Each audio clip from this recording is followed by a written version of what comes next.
Conspiracy Radio, where we discuss the unidentified, the unexplainable, paranormal, conspiracies, and much more.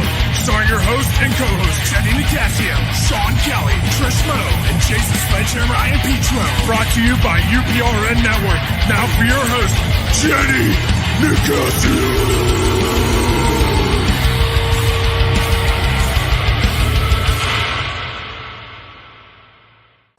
Hey, good evening, everybody. Welcome to Hi, Jenny. Jenny. Jenny and Trish took the night off, so me and Jason are like filling in, and we're on 105.3 New Orleans, and this is going to be new. But you know what? We're going to kick ass tonight. Is what we're going to do. Yeah, hopefully. But hopefully. Oh, you forgot. What is it? Torture Tuesday? Yes, it's welcome to Torture Tuesday. There you go. Yeah. And what we're going to talk about tonight is oh boy, I'm screwing this up, but that's okay. We are going to be talking about paranormal tonight. Yes, and the skeptics. Thanks, pal. And the skeptics, and the scientific part behind paranormal hunting. Listen to me. But before we get into all that, hey Jay, how's life been treating you? Oh, it's pretty good. It's pretty good. We just had the holiday and everything.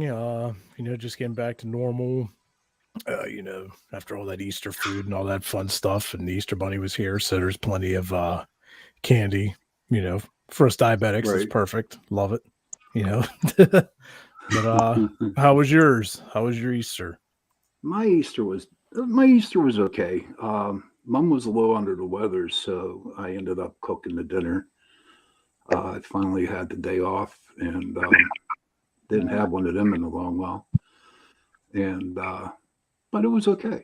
My son called. We got to talking a little bit, and no candy here, dude. None at all. I gotta say, it was funny. I had to go to the store on Saturday, right? Just pick up some, last minute things. And I must have heard at least 4 people flipping out. This is a Walmart about there not being any hams left. Now it's late Saturday afternoon. Easter was on Sunday. There was one lady going off on one of the employees, and he's like, "Well, there might be some in the warehouse. I don't know." Oh my God. Who waits till that late? I tell you what, they ordered hams what we sold last year, and it was like nobody had money, and no one bought hams. Yeah. So we have so many hams left over. It's like we're talking the manager into putting them down to 99 cents a pound. Toward. So if any of y'all are interested, get a hold of me and I'll get you one. Yeah, now's the time when our discounted. It's Easter's over. Yeah, I'm still on Easter. We're all still on the Easter sale. Yeah, but anyways, now that we got that all out of the way, yep. Why don't we just dive right into a little bit? Tonight we're going to be talking about paranormal. Mm-hmm. We're going to go over a couple different things, like Shawn said. Some basics of ghost hunting. How teams work and, different jobs of individuals. And, we're going to talk to some skeptics and, see if we can get some information on the scientific side of things, as well as our beliefs. And, we're going to just see how it goes. Mm-hmm. So, and tonight we have 2 people in our group. We got Russell and we got Val. Hey, guys. Hey. I hear crickets. All right. So, Jay, let's start off with you. Just go around the horn. What is the basics of ghost hunting? Well, the basics of ghost hunting, all starts with a haunting. People believe there's spirit activity going on, or, there's some things happening that they can't explain, and they want to, look into it further. Now, the ghost hunting is a bigger thing than it used to be way back in the day. You can reach out to different groups and, have them come over and investigate. And, it all starts, with the history of the place. You want to find Mhm. out the history of whether it's a house or a historical landmark. Find out the background. If there was deaths there, anything you can get that might help in the investigation. And then from there you meet with the client, kind of talk everything over, and if everything seems legit, it's when we call the team in and start investigating. So how do you go ahead, There's Russ? Ross. Always keep an open mind, and not everything is a spirit. Sometimes you can debunk, like a electric outlet not grounded and your K2 meters close to it. You got to be careful on, calling it a spirit when it's really not a spirit. I like to really check and make sure. And like Jason, he always does the REM pod and always asks it the same question several different ways and see if he gets the same answer. Mm-hmm. So you got to be careful. He does good. He's a good kid. Yeah, Val, I saw your lips moving, but I couldn't hear a word you Val. said. Are you muted?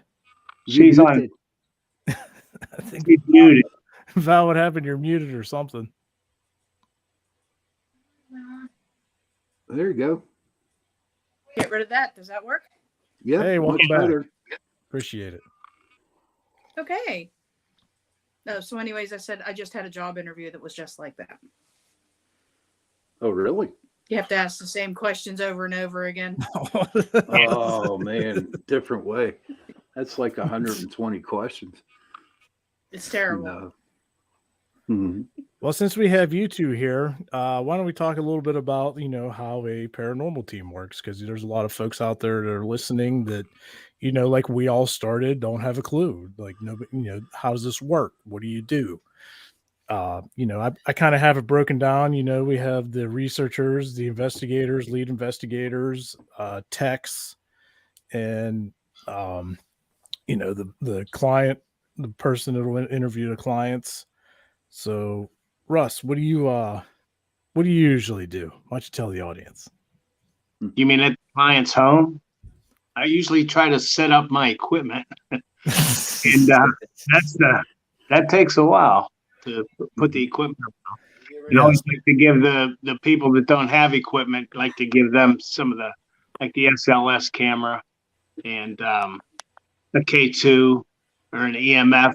That's for electronic magnetic fields. Don't die on us, Russ, please. Yeah. Yeah. But Don't die, Russ bro. and I are Come back and prove that I'm a ghost. yeah. That there are ghosts. Russ and I are the main tech guys, and we have a lot of equipment between the two of us, between cameras, IR lights, meters, and everything else, which we'll start to talk about that later in this segment. But we're the main tech guys. Val, what's your outlook on your position in the paranormal group? The debunker. Well, The debunker. Sean calls me Val the the debunker. skeptic, which I'm not. But I am more like the debunker in the group. I'm going to go around and call a bug, and a dust. Just basically looking at things and seeing if it can be explained somehow other than paranormal. So if there's a normal explanation, I want to try and find that. Let me ask you this, Val. Since you're talking about, determining what's dust and, stuff like that, a lot of people have the question, how do you determine what's an actual orb compared to dust or bugs? How do you do it? How do I do it? I would say that I take a look at the room around me and how the air currents are moving, the quantity, whether or not people are moving around in the room. People assume that just because there's a white spot shooting across the screen, that it's an orb, because nobody's in that room, so there can't be any air moving. Well, something that small and that close to the screen is going to look like it's moving fast. And it doesn't really require a whole lot of air movement to move a particle of dust. Right. So I would say that, I mean, a lot of times if you're in a room and you're using just say a regular old flash camera or even a flash on your phone and you're taking pictures, if you look at the flash instead of the screen that you're taking pictures from, you can see countless bits of dust in that flash. Right. So if you can see that, then probably what you're getting on your screen is not an orb. Now, something that I've noticed, just from experience, determining the difference. Now, this is just my personal opinion. It's different for everybody. But when I'm reviewing footage, especially nowadays with all these high quality, high definition cameras that are becoming more and more affordable, what I will do is I'll go back, whether especially if it's a video, and you see the particle flying by the screen like you were talking about, I'll go frame by frame. And I actually record in 60 frames a second. So everything's more clear rather than like 24 frames like movies are shot in and everything. And, when doing so, you can zoom in, you can see if it had wings, to verify if it was a bug or not. Or, you might see other particles around that could prove it's dust. But when I authenticate orb, like I said, this is my opinion, they seem to be like perfectly around. Like a perfect circle would almost have like a halo on the outer edge. And, they could fly in and go all kinds of erratic, directions or just linger around. But, like I said, because they all look to me roughly about the same. They're all just like perfectly around with a halo around them. Now, if you guys notice anything like that, or is this just, what I'm seeing, like how do you say, hey, this is definitely an orb? I like when they stop dead and change direction. Yeah. Well, Russ, remember that time we were down the Italian club when you had the camera on the bar, right? And the camera moved, and then two orbs came and they crisscrossed. Right in front. Yeah. That was good. There were some acrobatic bugs. Yeah, those have been bugs that were pumping iron. They're not on the camera. That was crazy though. Seeing now, how about the ones? How would you explain the ones that pulsate when you see something and you see an orb going through the video and it's like pulsating? Yeah, I like those. But go ahead, Val. Sorry. It could be that it is a flat piece of something that, as it's moving, is shifting back and forth, which could reflect light at different angles. Okay, that's interesting. I never even thought about that. But here's my thing. Speaking of those, Shawn, let's say like what you just described. It's kind of like what you see on TV on all these ghost shows. It's like I know exactly what you're talking about. And they claim they're orbs, whether they are or they're not. We don't know for sure because obviously we weren't there. But that seems to be more the case often than not. Yeah. But also, how about the times whenever you're in an investigation and you just have this like feeling that something's there and somebody takes a picture, and then when the picture comes up, you have a real bright orb right close to you. Yeah. See, no, that's something that's going to be, it's got something else to back it up. You know what I'm saying? Other than just, okay, here's an empty room and here's a circle in the room. If you're getting, say you're getting hits on your EMF or something like that. If there's something else in conjunction with that orb, then that's like, 100% more believable than just an empty room with a dot. If there's any listeners out there that have a opinion or thoughts on anything we're talking about, feel free to leave us a comment, and we'll read it off and discuss it. Your opinions on orbs or spirits, ghosts, whatever you want. Be sure to drop us a line, and we could talk about that. Try to get everybody's input. Yeah. So, Russ, can you explain to our people out here about the SLS camera? What the SLS is it uses a Xbox viewer, and it shoots out thousands of lasers, like a laser grid, and it's programmed that to pick up human figures, head, arms, legs, body. And a lot of times we'll be in a place where there is no people, and it'll pick something like that up. Like the time we was in that, forget where we were investigating, and I said, "Look, there's one sitting at the table." The Kinsman house. And the Kingsman. And I said, "Put your hand up and wave," and it put its hand up. Right. And then we walked over to it, and instead of just disappearing, it just took off. Oh, wow. Now, that was one of the best ones we've ever got. So what do you think, do you think that's actually a spirit or anomaly? What do you It's think? an unexplained phenomena. One thing I have noticed with SLS cameras is, you have to be careful and learn how to judge what you're actually seeing, because the camera can pick up objects and make points on the objects. There's actually not, a spirit or ghost. It's just something that's sitting there. Yeah, the first time I used it, it picked up one of your guitar cases in your basement. Hey, there's a spirit jamming on it. Down at the Buxton, when you were using your SLS camera, they were saying, I heard that there was a ghost up on, or a stick figure on a wall, and it climbed up the wall. Yeah, it climbed up the wall and disappeared in the ceiling. That was pretty cool. And the other one was at the bar at the, what was it? Moose? I think it was the Moose up there in Greensburg. And I think Jenny or somebody went over and put money in the tip jar. And it went over, and the stick figure went and it shook its hand around in the tip jar and then disappeared. That was a weird thing. A phenomenon.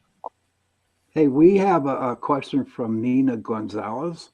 How do you determine what equipment is legit versus what may be more susceptible to tamper or even just unreliable? Ooh, that is a very, very good question. Yeah. I guess I could probably take the lead on this one since I'm a techie. So what I have done is, obviously a camera's a camera. Whatever it picks up, whether it's paranormal or not, you have to use your own beliefs and things like that. Full spectrum cameras are known, they're modified to see all forms of the light spectrum, UV and IR and everything in between. So I feel like they're pretty good, if not better than a lot of regular cameras as far as picking up anomalies or spirit figures.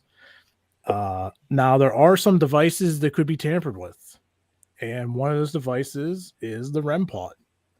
A lot of folks believe in the REM pods, and it's like all this awesome thing. Well, you got to keep in mind when you're running a lot of this equipment, for one, your cell phone has to be on airplane mode, because your cell phone signal can interrupt S boxes, other spirit boxes. It can also interrupt the REM pod.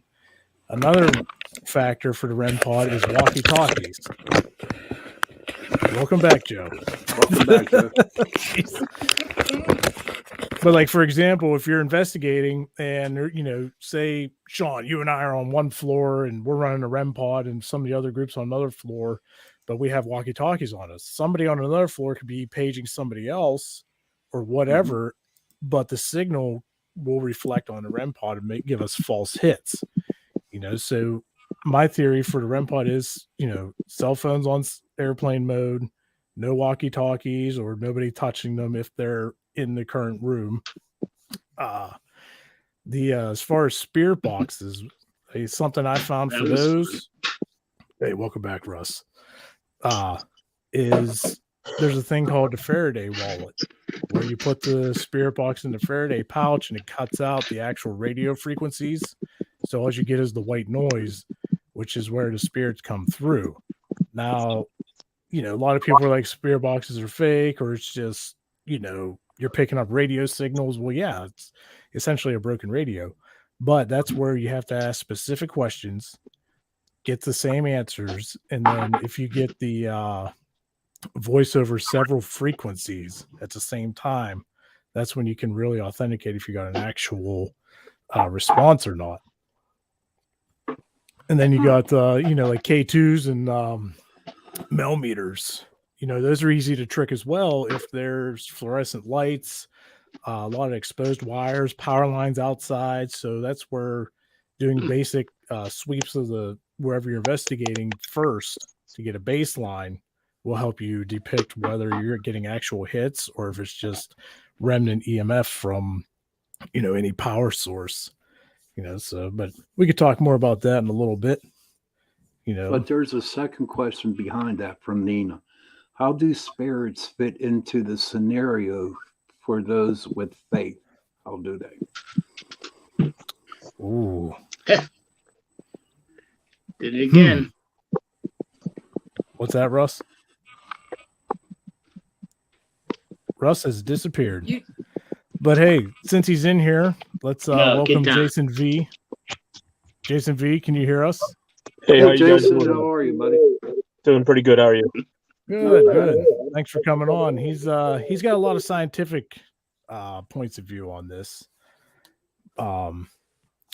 So No. let's see. Oh.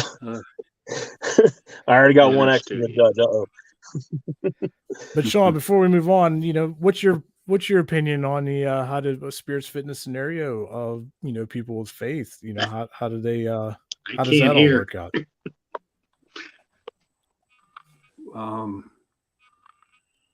Well, I think that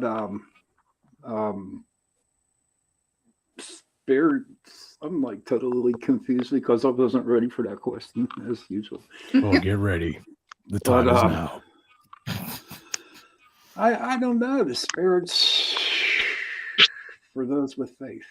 I don't know. I just believe that, that spirits are there.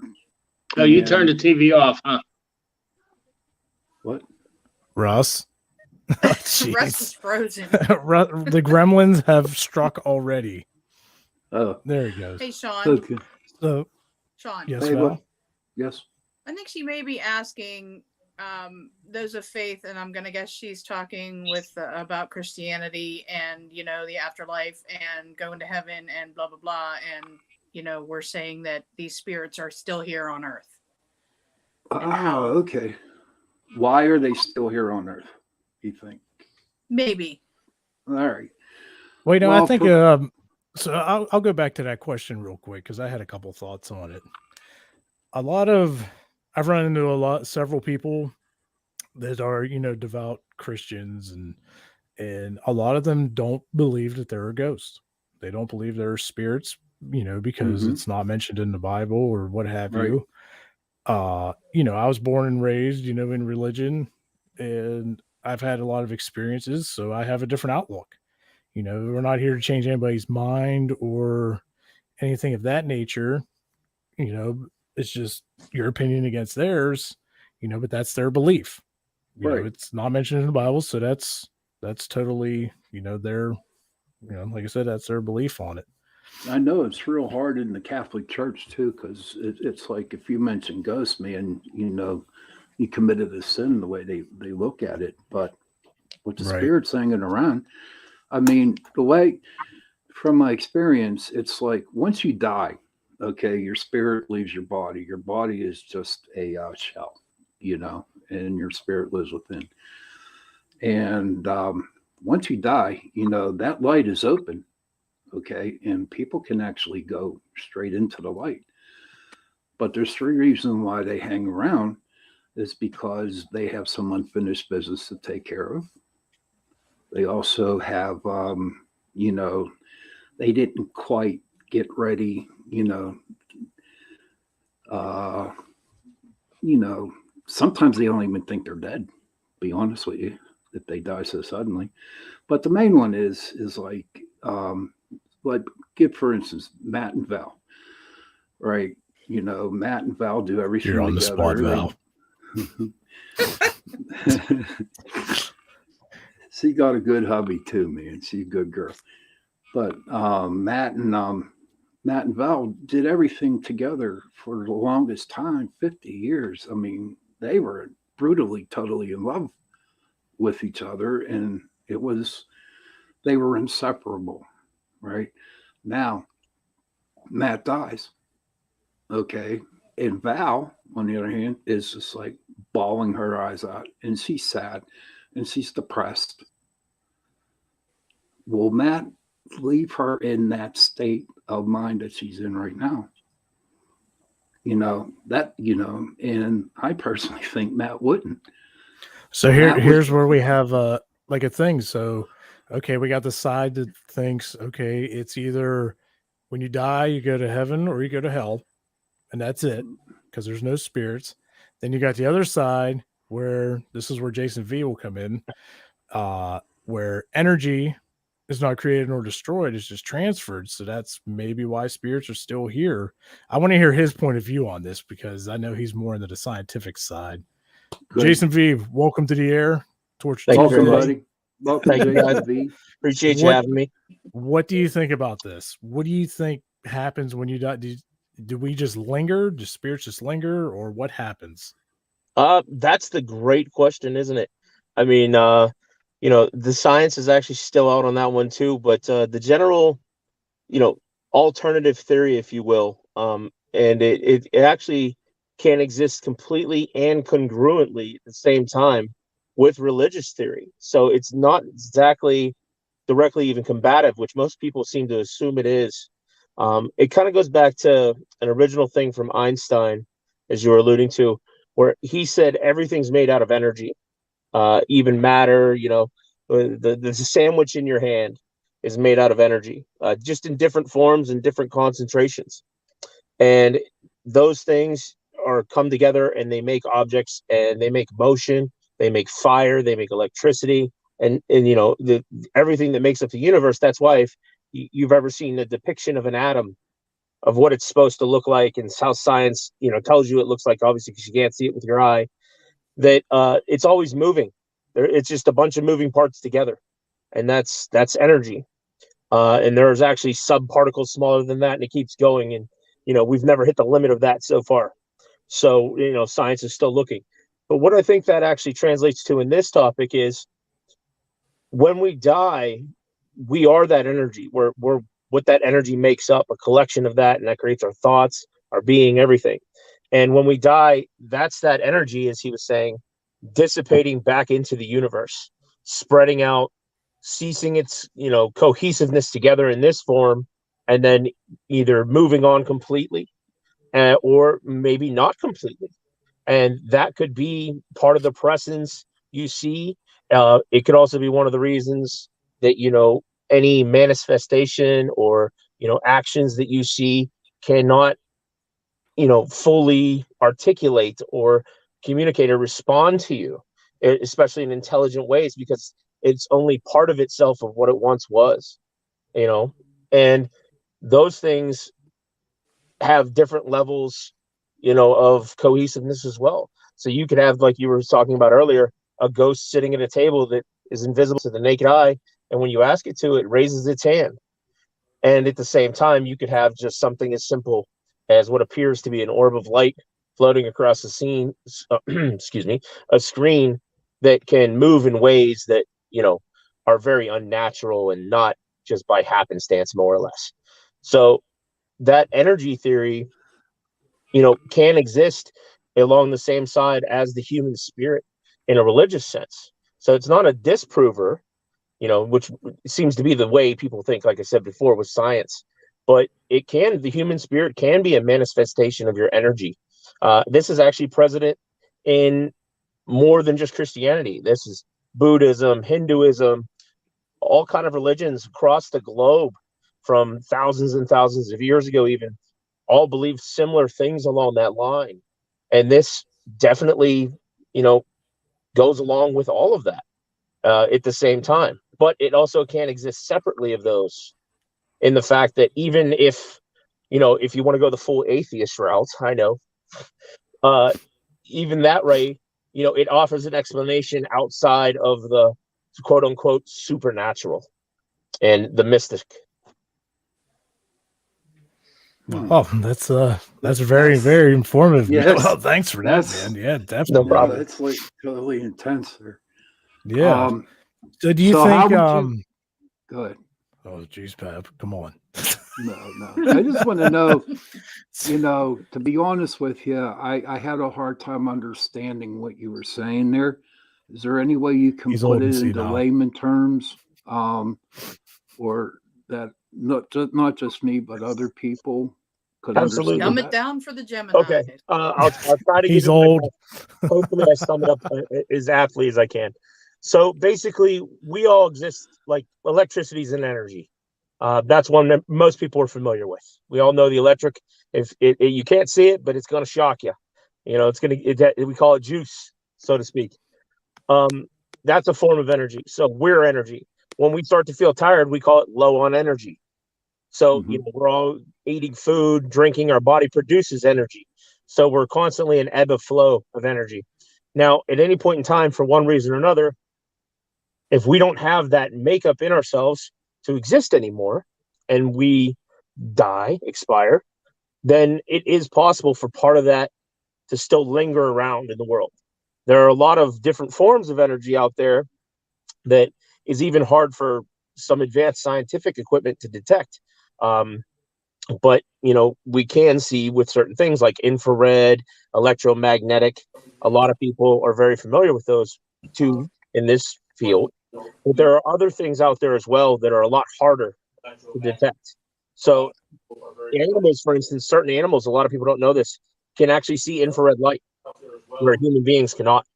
So that energy can stick around, at least in partly, like your thoughts in your brain, those electrical synapses in your brain. That's energy flowing back and forth and interacting. So part of that energy, just because it's not contained in your brain anymore, doesn't mean it doesn't exist. It might have just spread out, and part of it may have kind of stuck together in a way to the point where it still interacts in a certain way that was familiar to it within life.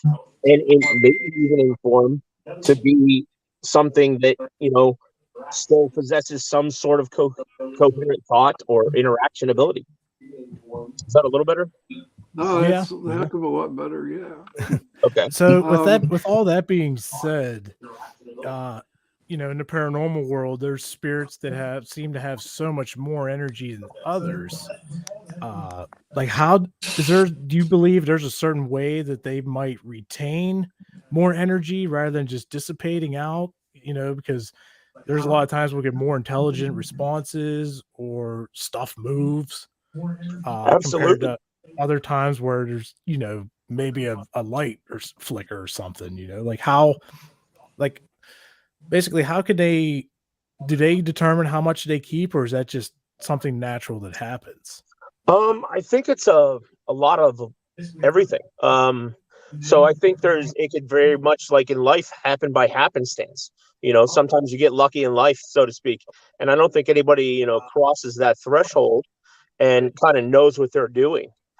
Some people may have an educated guess that may work out or pan out, but like they say, you can't take it with you. So you really don't know going forward. At least I don't. I know that.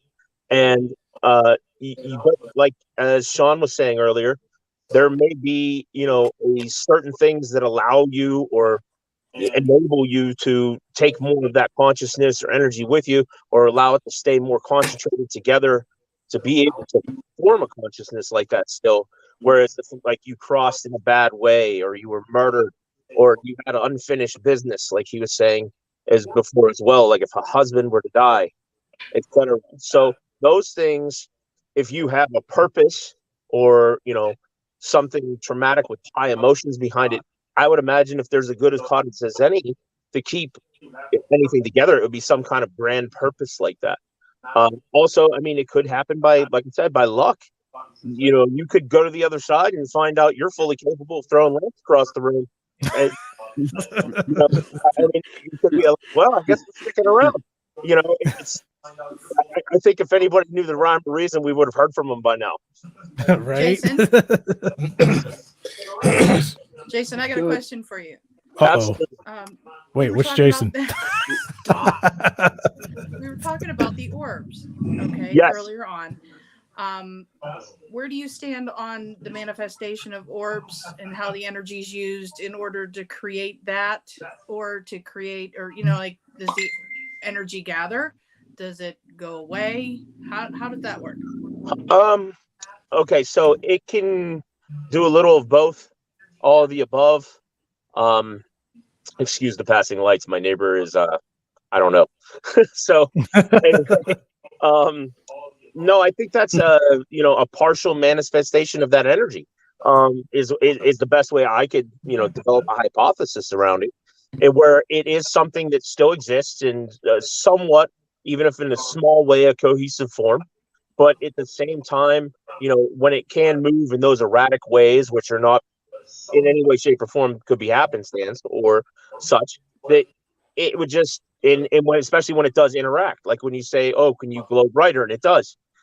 Those kind of things are some measure of that energy, that cohesiveness, and somewhat of a level of consciousness sticking around together to work together and retaining somewhat of its former self. Now, that's not to say that the orb you're seeing wasn't Lucy the cat, because I believe if it's possible with us, with our energy, it's possible with the cat and the dog in the house as well. And the cat, while it may be considered a more simple-minded animal, at the same aspect, it does possess consciousness, it does possess emotions and being, and it is that same energy. So with that being said, that orb may be the manifestation that happened that way. So you're calling out to it, and the cat would normally stop and look at you and do a little motion, and then it goes on its merry way, like cats tended to do while they were alive. Okay. Very nice. So speaking of energy, we had a comment that says dissipating energy is another word for wasted energy. So it is irrecoverable in any form as far as we know. What's your thoughts about that? No energy under unified energy theory is wasted energy. It is just not currently being channeled for the purpose that you'd want. So take electricity. If you have electricity that dissipates because of heat or something and not go to the device you're trying to power with that electricity, that is technically considered wasted energy. But it doesn't mean in the grand sense of the universe it is wasted energy. Under unified energy theory, energy exists and it's just a constant ebb and flow. So it goes in heat, it goes in motion, it goes in light, all kind of different ways. And once it flows to that, it flows to something that doesn't have as much energy, and then it'll it's a constant trade. So that energy is still in the universe. It just may be being used in some completely different manner after it is used in one way instead. So the energy that makes up me today, 1,000 years from now, could make up some guy named Dave who flies around on a hoverboard. Do some Back to the Future, huh? You never know. Where do you think the energy goes to, though? I mean, I think it goes everywhere in a little bit of a way. I mean, you've got static electricity in the air. You've got wind that flows around and pushes, thousands of clouds a minute in the sky. You've got light. You've got, the energy and heat in the earth. You've got the whole universe around us and other people as well. I mean, you breathe in and you breathe out. That energy expands. There's a reason that you can feel when other people are near you, or like was stated earlier as well, like when you think someone's watching you or right next to you, there's a certain energy transfer going on there. Science has actually done studies on this, and there is a lot of semi-quasi validity to that, where they found evidence that people could tell, certain people that could tell when someone was staring at them from behind with a pretty high degree of accuracy. Now, that obviously isn't the case as always, but some people could, and there's no other way to explain that than those people can feel that energy. So those things all, considered, I think that energy just dissipates into the world around us. It may stay some with our loved ones. It may go into the universe around us and sponsor new forms of life to form and new things made out of new energy to be created. Very nice. Very nice. I like that. Yeah. That's it all in a nutshell, I guess. Yeah. Wow. So here's a science question. Okay. This isn't about energy exactly, but how does science explain near-death experience memories from the other side? Has anybody ever thought about that? Like, you got all these people, okay? Might have been in an accident, something happened, had a heart attack, they're dead. They're declared dead. Now, not everybody, but some of these folks will come back and say what they saw. They saw, they saw the light, or they saw just not good things. Is there any scientific explanation for this? Does anybody have any input on that? I could take that one first if you want. Sure. Okay. Yeah. So as for the seeing the light part, there is a scientific explanation for that. The explanation is if they figured out that, I mean, as much as they could tell, let's be honest, that when you technically see the light, so to speak, that's actually your optical nerve and the way your brain starts to shut down when you die. Okay. And you actually, that's the last thing you see, because your visual acuity, your brain processing behind making those images into something where we actually see, that starts to break down. So you start to not see images and you can only see light or color or etc. And that's kind of like what we see as we go into this light. Now, for really deluxe images, things like that, science thinks that is very, very vague. They think it would be like part of the hallucinatory factor of going through something traumatic, stress-induced. And that could be something that really, can manifest it in a lot of different ways, but they're definitely not sure on that. So that's pretty cool about the scene. I didn't know that about the the last thing our brain would see would be the light, because it's trying to make an image, but there's nothing to make an image of because it's shutting down. That is interesting. That's really cool. Thanks for that bit of information. Absolutely. Russ, I've heard endorphins are released. Massive endorphins are released when you're dying, and it's your body's way of coping with death. Huh? I didn't know that. I read that at all. What about the folks that like don't see like a light per se, but they just see just total darkness and like oppression? Like the total opposite of light. They don't see anything else. It's just black. Like, what is that? Another part of the brain, or that's just how there are differences in how your brain could shut down. Human beings are such a complex, if you want to quote unquote call it that, a machine, that they are so complex, and no two people's brain works the same way. That's what makes us individual. We have individual thoughts, individual emotions, because everything that makes us up is not built in a cookie cutter form. It's not built like just a straight ladder across the board and you plug things in and plug things in there. It's all different. That's why they can't come out with a thing that can read your thoughts, so to speak. Well, they're working on it, aren't they? I've seen some stuff that they're trying to come up with devices. But, they're having a hard time. Even Elon Musk can't nail that one down supposedly so far, and he's throwing a lot of money on it. So, that your brain could just shut down in a way, and it also could depend on what happened to you. Different things affect your brain in different ways. So if you had, say, a baseball hit you in the head, you might see light. But if you had, like something happened to you chemically or something like that, your brain may shut down to the point where, all you see is you slowly fade to darkness. And there's different experiences on there. And it also depends on like how you're made as a person and who you are. People see a lot of their flashback of their life, supposedly, before they die. That's a big one. And they actually say that is a coping mechanism in the brain that shows all kind of familiar images and what they call core memories that is kind of like a trauma response. It's from like the deep core of your brain. And that's the best thing. So So here's something I've always wondered. This is for everybody on the panel here. So a lot of people that have near-death experience usually end up coming back, and now they have like a special gift, whether it's like telepathy or like psychic abilities, things like that. How does that get triggered? That's got to be what, like another section of the brain getting energized? Well, I've always wondered that. Like, what's the science behind that particular, yeah, I'd like to know about that too, because that happened to me in '83.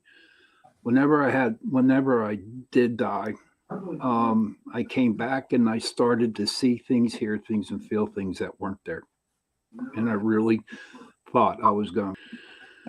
And it was explained to me through some people who work in the metaphysical field that what happened was when I died, my old spirit left and the new one jumped in. Okay, which made, I guess, my gifts a little bit higher and stronger. You know what I mean? But that's what happened to me. I started to see people that weren't there. I see dead What people. I find it might be a little bit interesting, and I can't back this up. It's just a thought that's in my head. For a lot of people with near-death experiences, imagine that a lot of times that death has something to do with lack of oxygen to the brain at some point, and wouldn't that injure brain cells? So I don't know where I was going with that. Like, do you mean like injure brain cells to when like you come back, like things are just different? Like you might think you have these abilities. Is that what we're getting at? Something like that? That wasn't where I was going, but that's an interesting thought. And I don't That want to is call an Shawn interesting crazy, thought. but Mhm. Yeah. Well, they do say that you only use like 3% of your brain. True. Right? They say if you used like half of it, we'd be flying around the room. Yeah. So then maybe projecting we laser can beams and say stuff. that some of your brain cells died, so other ones that are more on the psychic side have sprung Came in alive. to take up. Yeah, I like that. See, we figured it out. It's like they say when a person goes blind, their hearing gets more acute. Yeah. Okay. Mm-hmm. And their smell too. Their sense of smell becomes acute too. Yeah, I don't know. You smell better. Oh, jeez, Ross.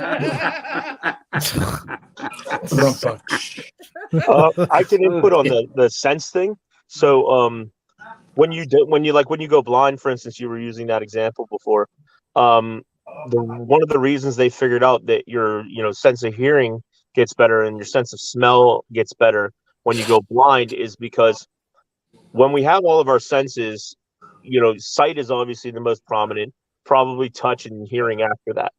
So when we no longer have, especially a main sense like sight, we focus so much more on those in our brain. Now, an interesting thing about our brain, a lot of people don't realize, is our brain works just like any other muscle, so to speak, in our body. The more we use it, the more we're going to strengthen it, fine-tune its agility, and therefore it'll function at higher levels. So when you lose that sense of sight, now your sense of smell, your sense of hearing are working a lot harder. You're relying on them a lot more. You're focusing on them a lot more. And then that makes them stronger and your perceptibility of them a lot greater as well. So you're more agile with those senses by, so quote unquote, working them out. Did we ever wonder, like Russ was saying, we only use a small percentage of our brain. Do we ever think like it could be true that we would have so much more just energy if we could utilize our whole brain? Like what? Heck yeah. Like what would it be like out there? Well, hold on, Jason. My wife said that I only use a little part of my brain. So to back Russ up here, we actually use a lot more than our brain than like 10% overall. We use most of our brain. There are some definitely backup cells and everything in there that don't get used most of the time in certain areas, but they're kind of like just backup or overload areas, if you will. We do use most of our brain. We just don't use it all at once. A big handicap with the human brain is actually like you ever tried to pat your head and rub your stomach at the same time, and you find out you can't go in opposite directions? That's because the brain can only do so many things at the same time. That's actually one of its big weaknesses. So it's not that we don't use overall more than 10% of our brain. It's that we can't use more than that much at like one period of time without like truly overloading ourselves and it just becoming a jumble that doesn't equate to anything when we try to do things, especially with ability. So that's in there. But as the Val was saying as well, there are sections, like I said, cells and certain things that don't usually work together. And if certain things become damaged, and then one of the things with the brain is if an area gets damaged, another part of the brain may pick up the function for that. This happens when people that have had traumatic injuries and they have trouble speaking, and then they end up being able to speak better over time because the damaged area of the brain that was in control of speaking before, another part of the brain adapts over time and then, picks up that function, so to speak, and they get it back. So by having different parts of the brain start to work together, maybe that didn't work together before, can make some pretty interesting combinations, because now maybe you're doing two things at once that you couldn't do before. And that can, you start putting blocks together, the tower gets pretty high. Wow. Yeah. Very interesting. Very, very interesting. Yeah, for sure. I am learning a lot of stuff tonight, Jason B. Thank you very much. It's been a pleasure talking to you guys. I really enjoyed it. Yeah, thank you for coming on. Yeah, dude. We'll have you back on again. I will thank you very much. I think that's the biggest compliment I could get. All right, sir. Good night.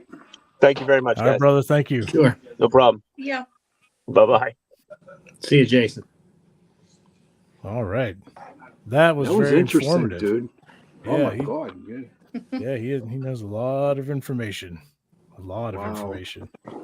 I could sit down and talk to him all night. Just absorb all that. I have to bring a tape recorder in with me, just to, try to decipher, what he says. But that was really what fascinated me about the whole thing is when he mentioned about when you die, when you see the light, it's actually your brain trying to focus on something. Yeah, that was neat. And there's nothing there. Yeah. Yeah. That's to me, really that cool. was like really interesting. Before we go on, I want to thank our sponsor, Carnation, for sponsoring us for this hour. Thank you, Carnation. Thank you, Carnation. Thank you, Carnation. Thank you, Carnation. So I want to talk a little bit about the the paranormal and the differences between like adults and kids. So a lot of people, like us, Russ, you never feel nothing hardly. I see a lot for some weird reason. You see a lot. Yeah. I see things ever since I was like 22. I seen that woman stand in the middle of my hallway, and it just changed my life forever. It made me think there's something more to this world than what we know. Yeah. Back then I was didn't care about anything, didn't think about God or life after death till I seen her. And it just made me think, you're not as smart as you think. What do you guys think about like kids being a lot more susceptible to the paranormal than us as adults? Now, as investigators in paranormal, being part of the group, we're looking for ghosts. We're ghost hunters. We're looking for them. We got the equipment. We open ourselves to the beliefs of spirits and, ghosts all around us. But a lot of times we may not experience anything, but it always seems like little kids are always, the ones more susceptible to it. Like, what's your opinions on that? I mean, is it just because they're so fresh and they don't understand it yet, so they're just more their mind's not polluted with people's beliefs, to say. Like, so I think that would be a good piece of equipment for you to take with you, Jason. Yeah, you take my 2-year-old. Well, here's something interesting. So take the boy, put a leash on him. Well, here's the thing, like we have cameras, and I got all this ghost hunting equipment, and every once in a while stuff might act up in the house and we might actually hear it or see it or whatever. But as of recent, my 2-year-old, he's been like waving at somebody, saying hello and bye, and we look, there's nobody there. And it's just fascinating to see the difference between a very young human compared to an adult. When we're actually looking for it, we can't find it, but then here he is, like, hey, hello, goodbye, and look over your shoulder, waving, and you turn around, there's nobody there. And it makes you wonder, okay, who's here today? And no, I'm not going to take him on investigations, Russ. Oh man, we'll get him his own little box. Nuts, we can put him in. He's a little too young back for that. to the little kids. And it's crazy because a lot of the places that we have gone to, and a lot of like the 2-3-year-old, I got a story to tell you about that. We did an investigation on the north side. This was a long time ago. And the daughter was playing in her bedroom and the mom could not hear her. Okay. So the mom got nervous and she went upstairs, went into her daughter's bedroom, and her daughter turned around and looked at her and said, "Hi, Mommy. Mommy, I want you to meet my friend Johnny." And Johnny wasn't there. So I think that they're just opened up to everything. You know what I mean? I don't believe that there are bad spirits out there that's going to attack a baby. I think that it's more of a grandma type of thing, great aunt, something like that. A family member that is just like playing with it. It'll be interesting, Jason, to see, what happens, as your son gets older, starts, being able to communicate more. Yeah. What he will communicate to you. Yeah, I'm pretty curious how that's all going to turn out, especially after, was it like last year or everywhere we went and stuff, lights were flickering and burning out and we'd walk. It was crazy. Yeah. There's just so much energy, especially when the two of us were together, Mm-hmm. so, and he's already seeing, somebody and waving, obviously they're nice, which they better be, or, have to make them evacuate the premises. You know what you should do, Jason, is pull out like an album, a photo album, and put it in front of him and see if he can point out who it could be. Yeah. I mean, we have some ideas. I won't, They say animals too. Animals can sense spirits. Like we had Prudence up, where was that? Conneaut. We had Prudence up there, and she wouldn't go into one room. And the lady come up, she goes, "That's the room they say the murder happened in." Yeah. And she went in all the other rooms, but that one, she wouldn't go in that one, or she wouldn't go on the ballroom floor. Ain't that crazy? Yeah. She wouldn't even go near it. Mm-mm. I mean, but cats are pretty good too. Cats. But here's an interesting question. Of, talking care. about kids, because we know like animals are susceptible, and obviously they can't talk to us or whatever. But there has to be a certain point with a child, whether it's your child or as investigators, we know somebody's child's having these things happen. At what point exactly, would we worry about their communication with someone, versus nurture their openness and belief about it? You know what I mean? Like when do we draw a line, like, it's okay to communicate, or, with, just let them continue to be open and with their beliefs or whatever, because, that young, I feel like they may just be too susceptible, for anything to just waltz right in and, start controlling or something. I'd worry about that. What do you guys think about that? I don't think, I think they should be nurtured, and if they think they see something, don't discourage them. I watched that show with Chip Coffey when he had the kids on. He was pretty good. He would teach them how to use their ability instead of, because they felt strange, at school and that, because they would see spirits.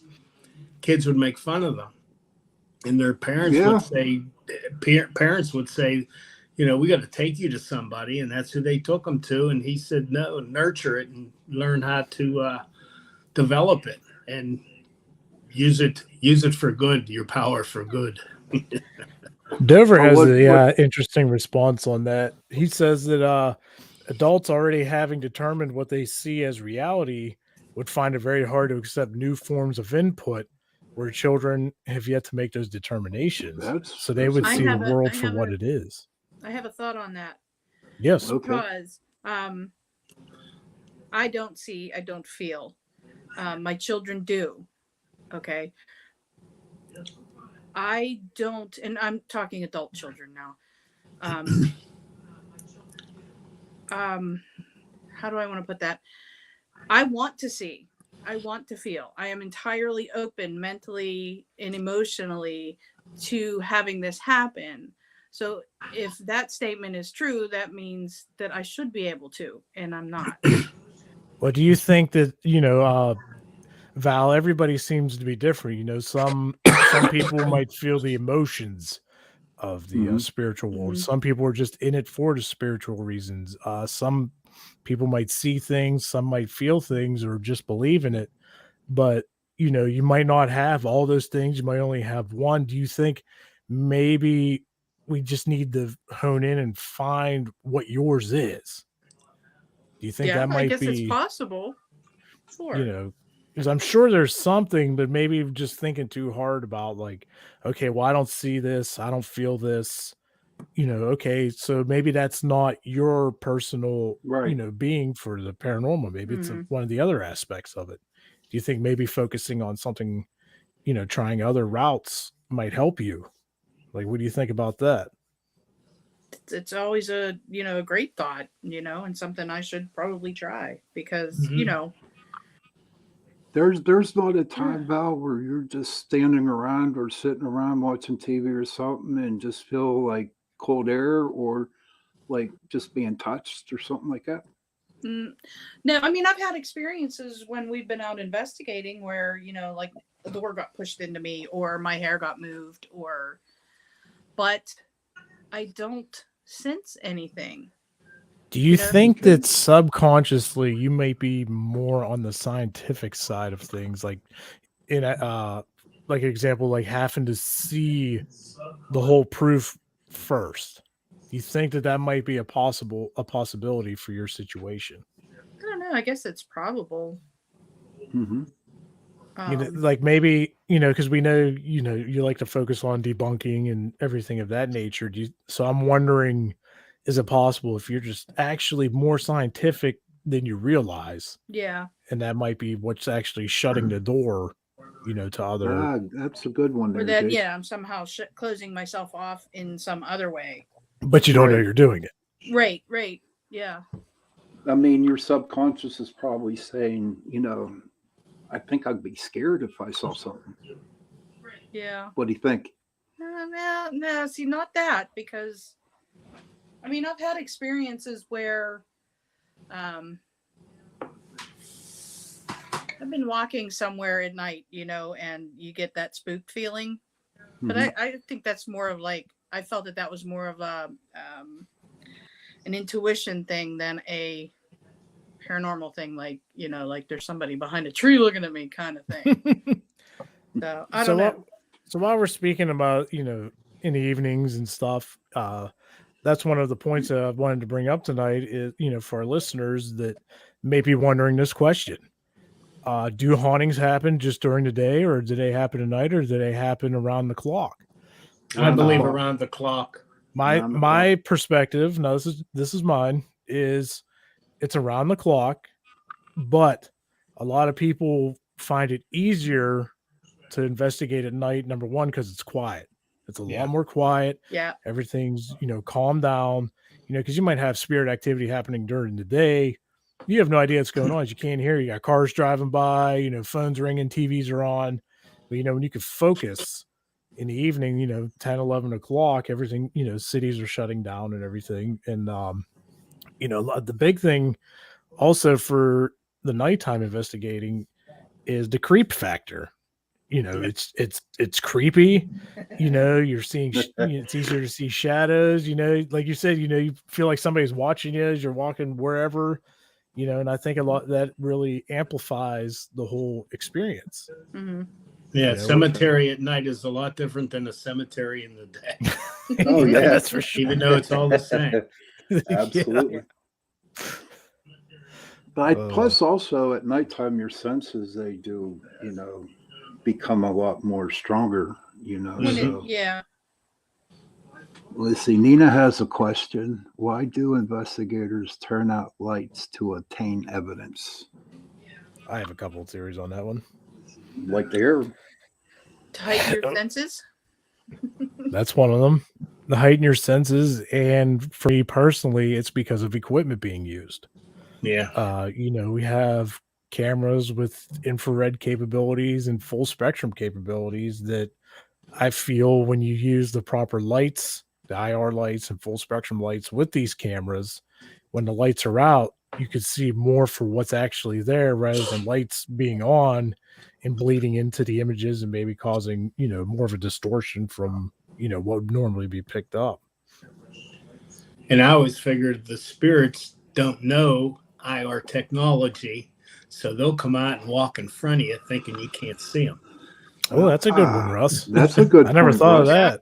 Yeah, that's a real good point there. I don't I'm know. here all night. Well, Any thanks, more Russ. words of wisdom, Russell? Any more words of wisdom? That's about it. I'm about out now. No. I think the darkness, when you can't see anything, but then you look through your viewfinder and you can see with the IR camera. It just gives you a sense of maybe I can see you, but you can't see me. Because I always ask the spirits, can you see us? Because we can't see you. And so far they haven't come out and materialized, but they've knocked on things. And something interesting talking about IRs.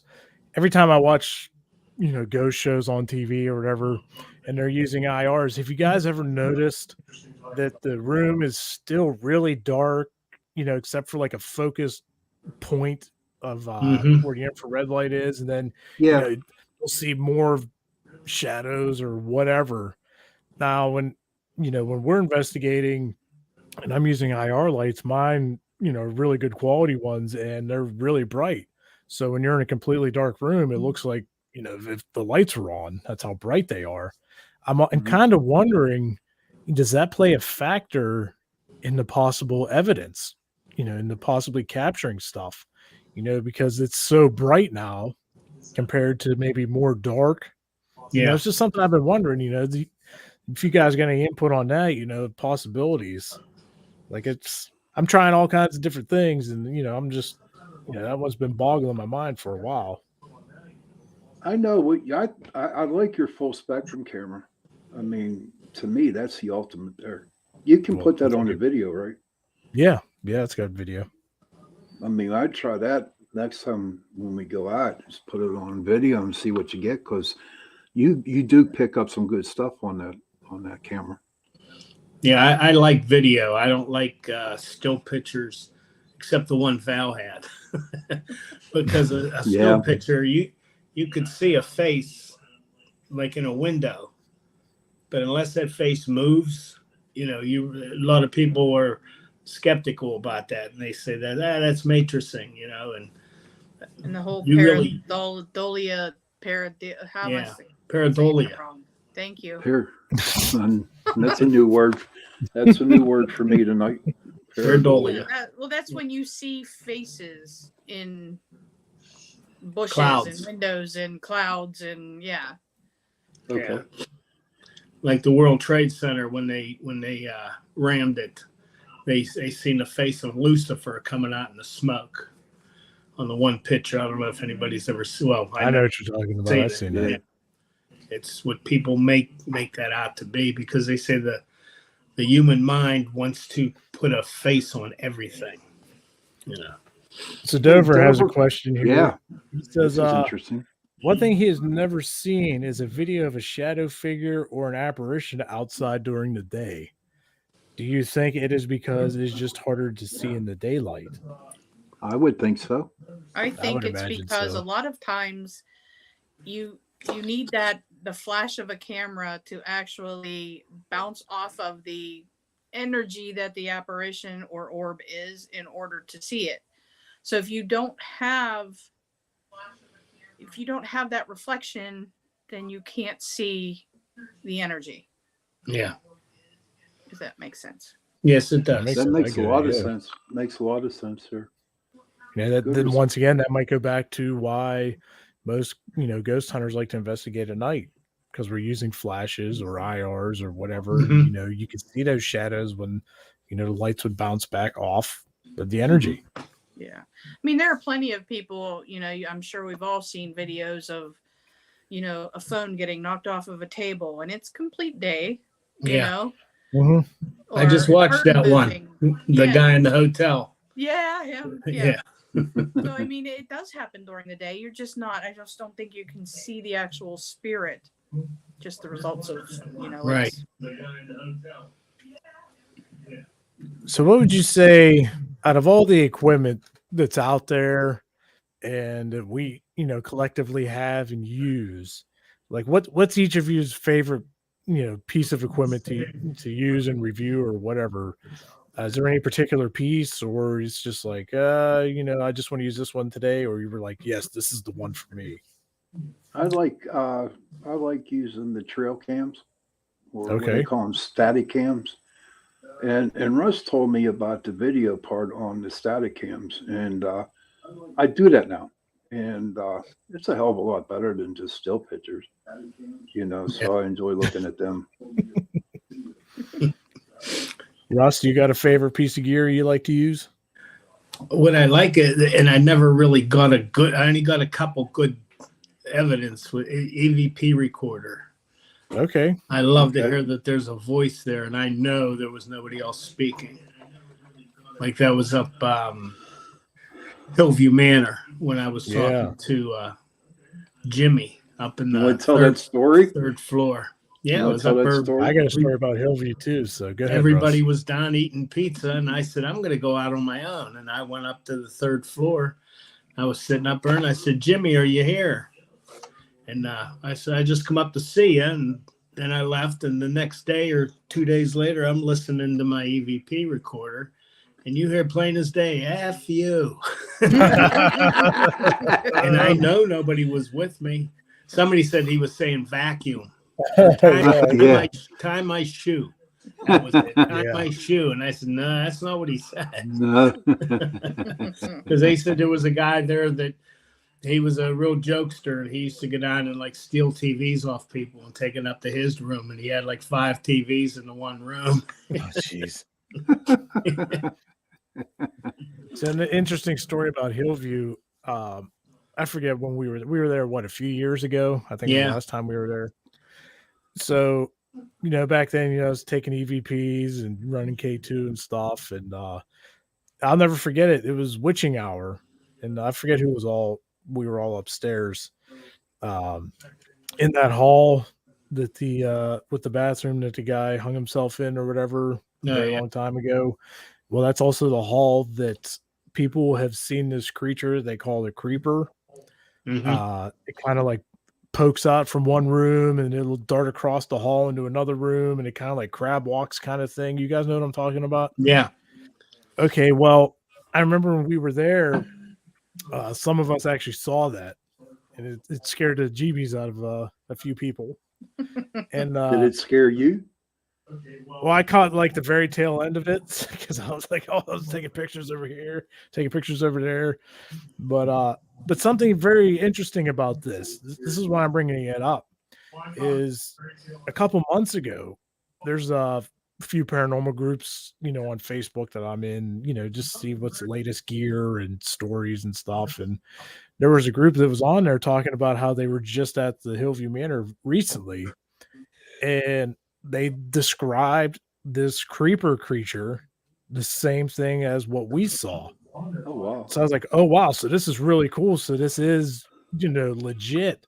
So I wrote them a message, and we were just comparing, back and forth. It's just like how amazing it was. A few years ago we saw it, and then other groups saw it, and then recently Hillview was on a one of the paranormal shows on television, and even the host, they were talking about it, and the guy that they were interviewing was like, yeah, there's this creeper creature, and he described it the same too. So hopefully we could go back there, especially with all the gear we have now and all the high-tech cameras, and run all that, especially in that hallway.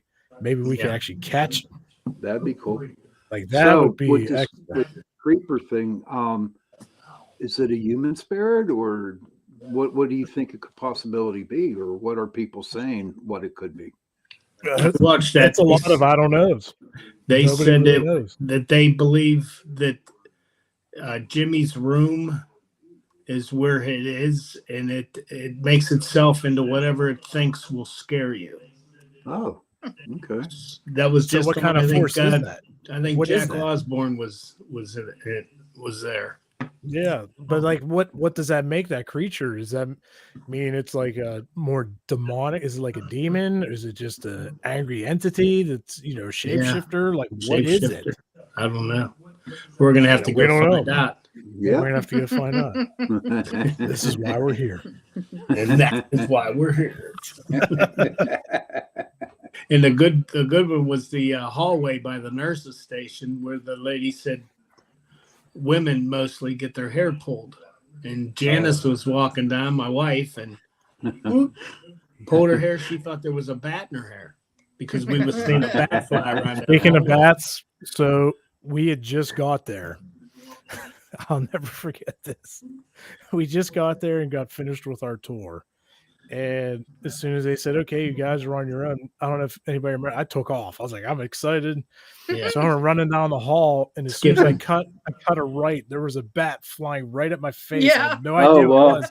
I screamed at the top of my lungs and took off, running down the hall. Everyone's laughing at me, like, what are you doing?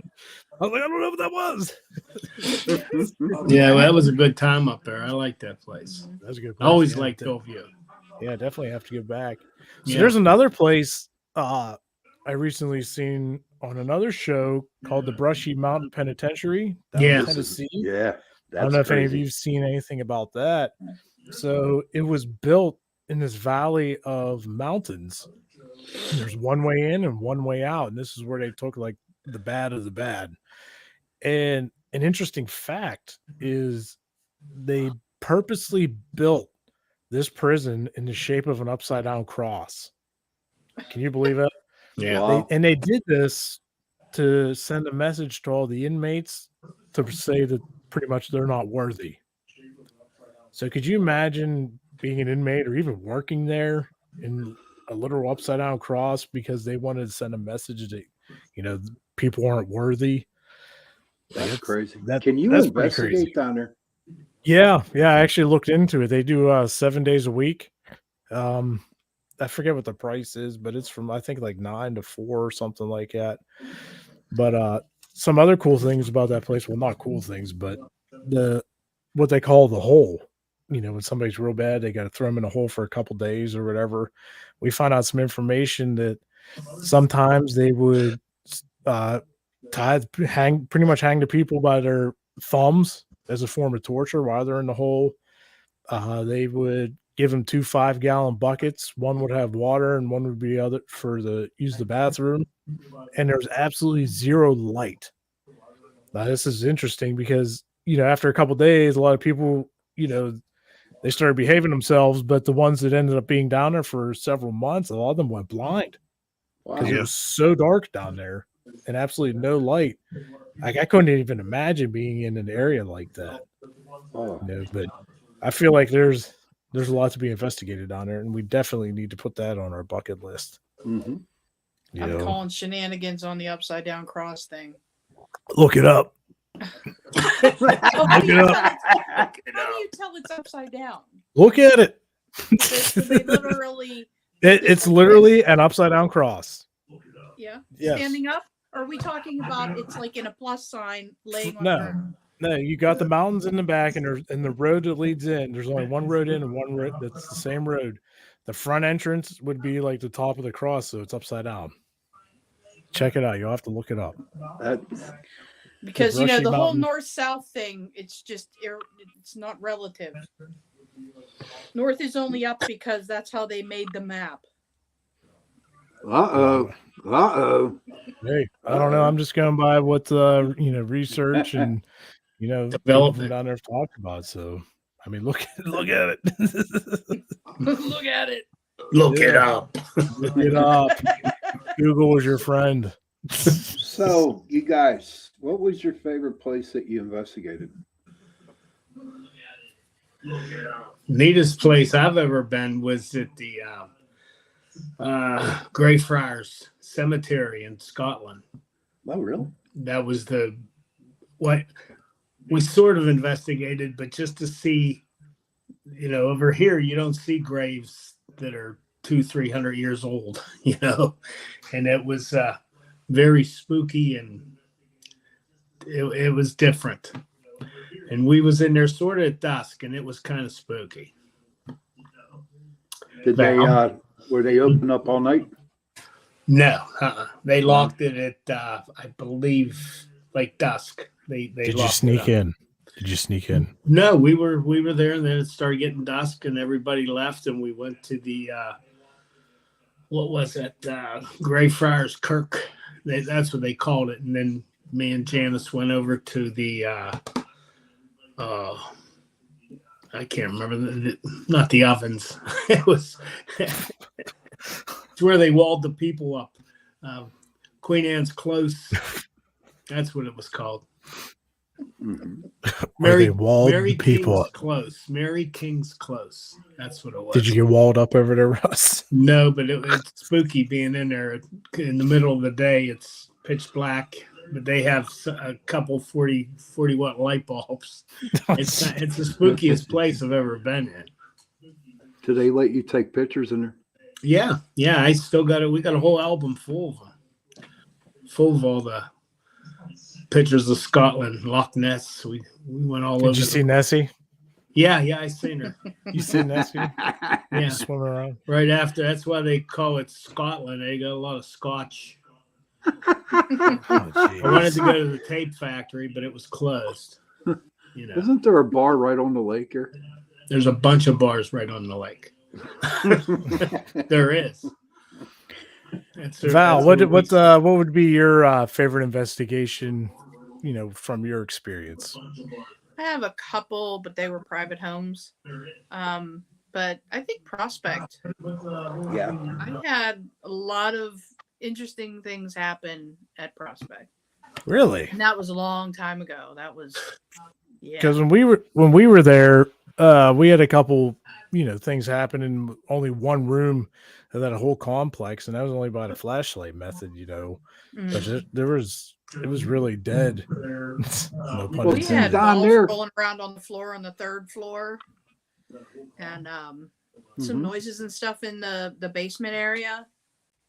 And actually see the shadows crossing, because at that time, Val, when we went down there, it was like we would go 1, 2, sometimes 2 days, Yeah.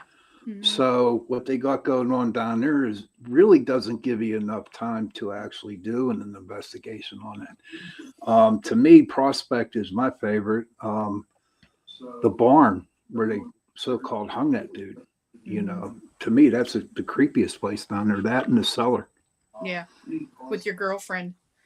Yeah. Her name? I can't remember her name. Constance. Oh, jeez. Long story for another day. Yeah.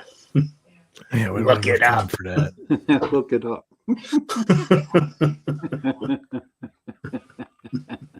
How So about you? here's another one. How would you guys say negative energy plays into the paranormal, and why? I don't really can. Go ahead, Bruce. They say that entities can feed off of negative energy, like if it's in a home where people, and we find this out over a couple of our investigations, that people that are the husband and wife are fighting a lot, They it seems the spirits feed off of that. And I know Shawn told the people, you know, you got to start getting along. And the woman would say, if we're out of the house, it's fine. We get along great, but as soon as we get in that house, and we figured it was the whatever energy was there was making them fight. Yeah. So Now, do we think that negative energy will scare a lot of, you know, spirits off or draw them in more? You know, because I think they feed off it. They feed Somehow, off it. is it more for negative or positive energy? Like what happens? Like what do you think really happens between the two? Like say you got this place that's really positive, what are those spirits going to do? And compared to if it's really negative, you know, who's going to be feeding off of that? Yeah, well, you figure like a prison. Right. They always say they're haunted because of all the death and the murders and the fighting and the brutality that's going on there. They think that's, you know, that's what makes these spirits they're still around. Yeah, because like we were talking earlier, you know, the energy, you know, some of it may go back out in the universe or some of it might just linger. And, you know, like you're saying prisons, you know, there was so much bad stuff that happened. The bits of energy that are left are obviously not going to be happy. Right. In mental institutions. Yeah. But do we think like on the positive side of things, do we think those spirits are going to, you know, act up a little bit to play games, or do do we think that more of the activity that we basically hunt down is just from the negative side? Well, what I see on that with the negative energy, you know, you have your positive, you know, the happy ghosts that are in the house, right? And then say like Russ was saying with the husband and wife fighting, you know, bringing out that negative. But I think that the positive ghosts, they just go hide somewhere else and just let the negative energy just hang around. Yeah. So with the negative energy tends to be more powerful. Mm-hmm. You know, like they say that people in general tend to not remember the good things that happen to them, but they always remember the bad things that happen to them. True. And they'll remember those bad things, you know, and they keep bringing it up again and again, and it lends power to the negativity, I think. So do we think with the negative energies, like what came first? Are there negative spirits that created the negative energy that's there, or was the negative energy created, you know, by whoever's there, and then the spirits just come in to feed off of it? Yes. Like what started first, like the chicken or the egg, basically? Well, I would have to say, back if the Bible's true, Adam and Eve, that what started the negative energy. And I think Well, this is God's 2022, always Sean. We're said, talking about houses and stuff. Well, no, you said where does it actually start at? Where it started from? Well, no, I'm saying It would have started with for Lucifer example, up in heaven. we're going to somebody's house, right? Okay, you know, the house, you know, the husband and wife were fighting a lot. What happened first? Were they fighting that created the negative energy and drew something in? Well, some of them something there negative that started making them fight. That's what I think it is. Yeah, Yes. something negative there made them fight. Yep. Now, what's more susceptible though? Something having to be there to make that start, or do we find in a lot of cases, you know, people started on their own and then all of a sudden stuff starts coming through portals or whatever? people are miserable enough on their own. Yeah. To start. You're right. I'm going to go with the people and not the spirit. Yeah. I mean, just think about how much, you know, anxiety and depression and all of that is so big now, you know, and there's got to be just so much negative energy out there. Oh, there's tons. Well, like in Ghostbusters, that's what did it. Yeah. The negative energy, the things were feeding off it, and then they grew. Oh, then they grew. Okay, Slimer Russ. Yeah. Slimer. Look it up.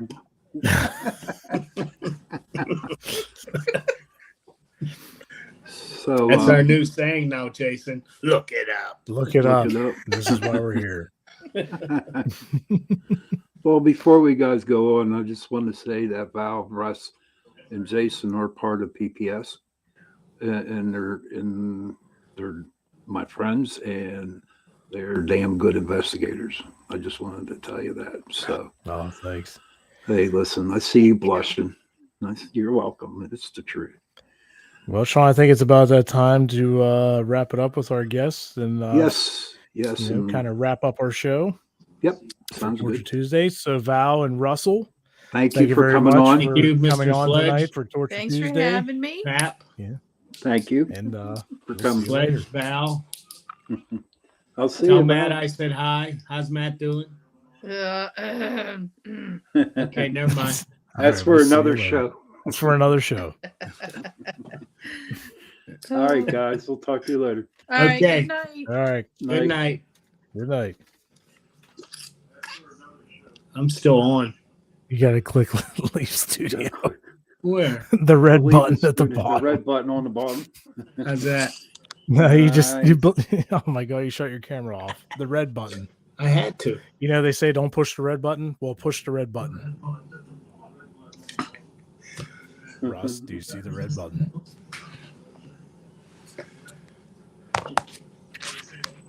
Oh my goodness. I think he just put himself on mute, but he's still here. Yeah. Jeez. What? Hit the red button, Russ. Russ, red I'm button. I'm colorblind. I don't Oh, see the the- one that says with the X on it. I don't have one. Oh my god. Serious. Why can't I do it for you, Russ? But tonight was a good night there, Jace. Yeah, It was a real good I night. agree. Yeah. I agree. It was very informative. We learned a lot of new stuff. Oh, there he goes. He figured it out. Mr. Colorblind Russ got the found the X. The X marks found the the X. spot. Yeah. They say the X is never the spot. Well, it was the spot. That's fun. So what do you But think, yeah. Pap? What do you think about everything we talked about this evening? I really enjoyed it. Your friend Jason Vita came on. I was fascinated for what he said. He said a lot of things that really open my mind now. You know what I mean? So especially when you die and you see that light, that it isn't heaven. Do you know what I mean? Right. It was like just something that wasn't there. And and there's so many people that believe, when you see the light that it is heaven, but then hearing the scientific side of it, it really makes you wonder, like, wow, so it could just be because your brain is shutting down.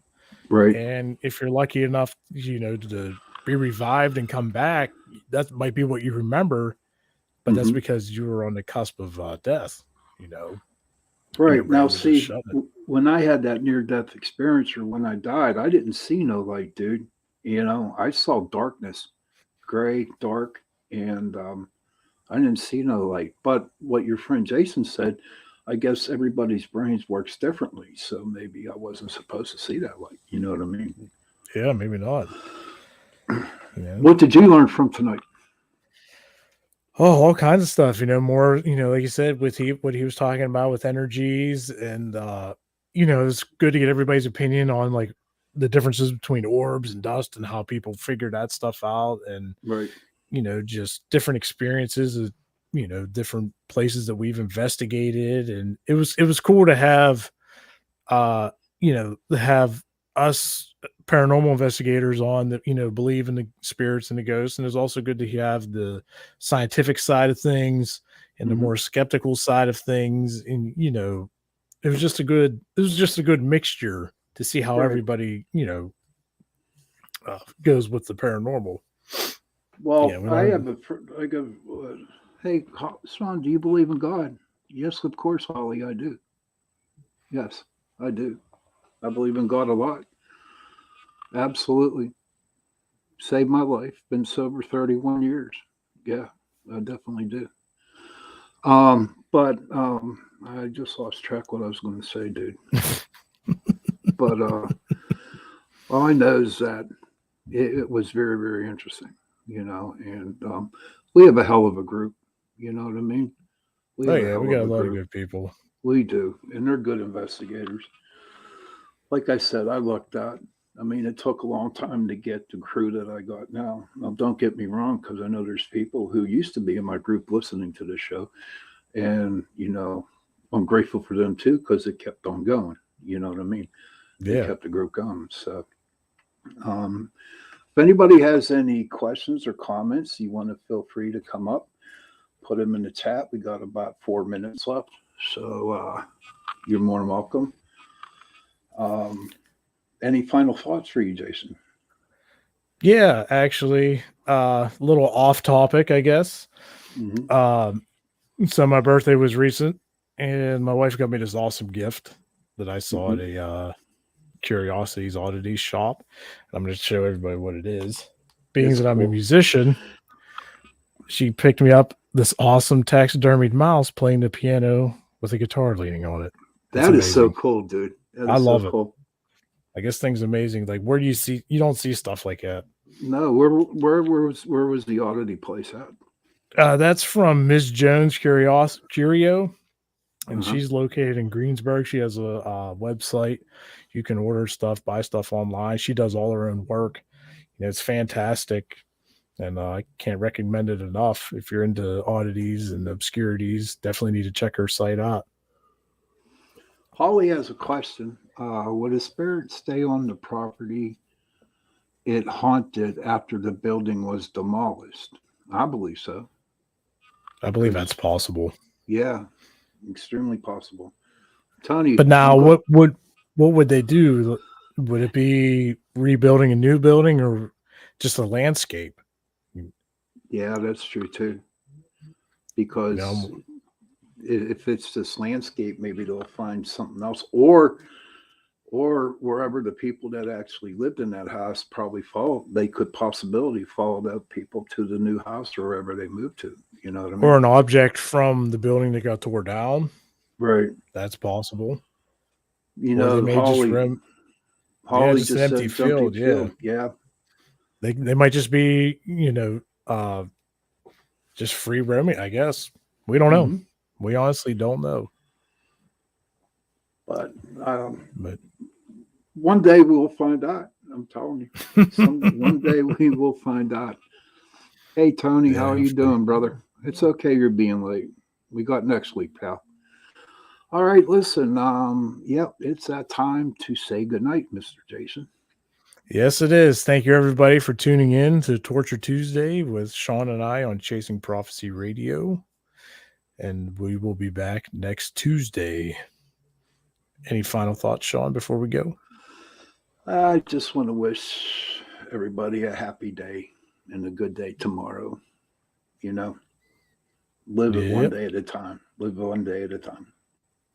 That's all. Yeah. All right.